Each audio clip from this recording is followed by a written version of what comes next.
হাওড়ার পিলখানা সরকারি জমি, তো সেই সরকারি জমিতে দেখুন বেসরকারি কারখানা।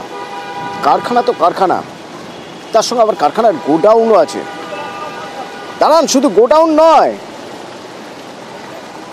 টোটো চার্জিং স্টেশন। টোটো আসে এখানে, টোটো চার্জ দেওয়া হয়, এই সব কিছু সরকারি জমিতে।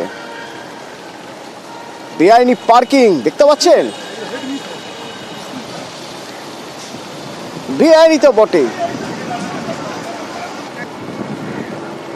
কারণ জমি তো সরকারি। আবার দেখুন ইলেকট্রিক কানেকশন রয়েছে।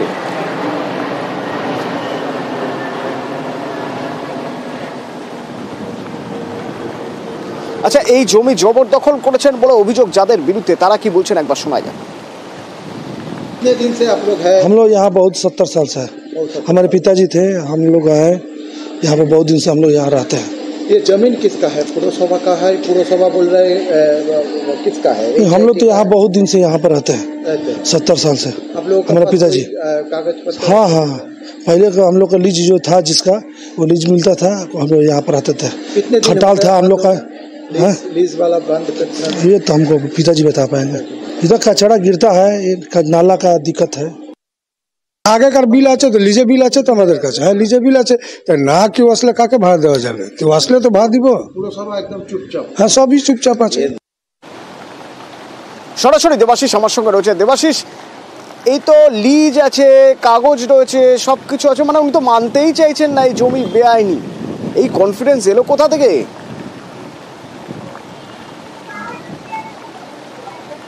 দেখো, মূলত এই কনফিডেন্টটা এলো হচ্ছে দীর্ঘদিন আগে এই জমিটি ছিল হাওড়া পুরসভার অন্দরে। পরবর্তীকালে কিছু HIT হাওড়া ইমপ্রুভমেন্ট ট্রাস্ট সেটা অধিগ্রহণ করে এবং সেখানে একটি সরকারি বাস স্ট্যান্ড, একটি ফায়ার ব্রিগেডের, হাওড়া জেলার যে মূল ফায়ার ব্রিগেডের যে দপ্তর, সেই দপ্তর তৈরি করা হয়। সেখানে একটি সরকারি স্কুল তৈরি হয়, সেখানে ওয়াটার ট্যাঙ্ক তৈরি হয় সরকারি, এবং তারপর থেকেই এই যে ফাঁকা জমি, এই যে অংশটি বাকি ছিল বাস স্ট্যান্ড তৈরি করার পর, সেই 4 বিঘে জমি কার্যত বেদখল হতে শুরু করে। প্রাথমিকভাবে যখন হাওড়া পুরসভার আন্ডারে ছিল, তখন সেটিকে বেশ কয়েকটি জায়গা সেখানে লিজে দেওয়া হয়েছিল। সেই লিজের কাগজপত্র আর কোন রকম ভাবে কোনো রিনিউয়াল হয়নি। এমনকি যারা ব্যবসা করছেন তারা বলছেন যে এখন কেউ আসে না টাকা নিতে, তাই তারা টাকা দেয় না, অর্থাৎ তারা ভাড়া দেয় না। কার কাছে লিজে আছে কেউ জানে না। হাওড়া পুরসভা দায় এড়াচ্ছে HITর জমি, HIT বলছে হাওড়া পুরসভার জমি, কেউ বলছে KMD এর জমি। অর্থাৎ এই যে একাধিক আধিকারিকরা বা একাধিক দপ্তরের যে টানাপোড়েন, সেই টানাপোড়েনের ভাগ নিচ্ছে বা সাহায্য নিচ্ছে কারা? এই অসাধু ব্যবসায়ীরা, যারা একটি মাত্র সামনেই রয়েছে একেবারে CSP দপ্তর, অর্থাৎ বিদ্যুৎ পর্ষদের দপ্তর। তাদের তরফ থেকে একটি লাইন ঢোকানো হচ্ছে, রাস্তার মাঝখানে মিটার বক্স লাগানো হচ্ছে, সেইখান থেকে বেআইনি ভাবে একাধিক কারখানা, গোডাউন, সেখান থেকে লাইন চলে যাচ্ছে। এইভাবে কিন্তু দিনের পর দিন এই এলাকা জবরদখল করে সেখানে বিদ্যুতের সাহায্যে। না, শুধু এখানে শেষ নয় দেবাশিস, আরো একটা ব্যাপার, এই যে বেআইনি পার্কিং বলছে, ঠিক সামনে একটা স্কুল। একে তো পুরসভার জঞ্জাল, তার উপর সামনেই বেআইনি পার্কিং। স্কুলের তো মানে পড়ুয়াদের তো হাল খারাপ। শুধু পড়ুয়া কেন, যারা স্কুলে পড়ান তারাও বলছেন কি অবস্থার মধ্যে তারা রয়েছেন, শুনুন।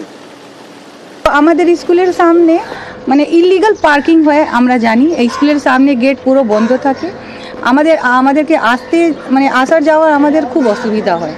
পুলিশ ডিপার্টমেন্টে অনেকবার চিঠি দিয়েছি, যেদিনে মানে চিঠি পড়বে আমি বা মানে গিয়ে কমপ্লেন করেছি, অনেকবার ভার্বালিও করেছি। তখন এসে যেভাবে আজকে অ্যাক্টিভ হয়েছেন, এইভাবে অ্যাক্টিভ হয়ে আবার মানে সরে যাবে, আবার অন্য নেক্সট ডে থেকে আবার ওইরকমই হয়ে যাবে। Situation will be the same.